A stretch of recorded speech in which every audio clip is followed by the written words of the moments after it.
వర్షం ఎడతెగక విపరీతంగా పడిన పరిస్థితులు ఉంటే, నీళ్ళు వాళ్ళ ఇళ్లలో ఉంటే ఏ రకంగా వాళ్ళు బతకగలుగుతారు?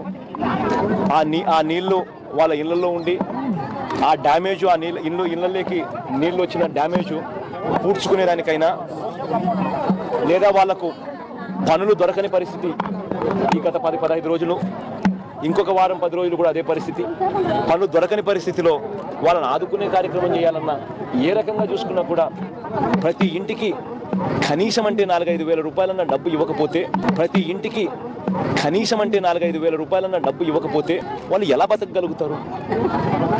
ఒక్క అధికారి కూడా వాళ్ళని కలవల. గ్రామాలు మునిగిపోయినా కూడా సీఎం అనే వ్యక్తి కనీసం జిల్లాకు కూడా రాలా.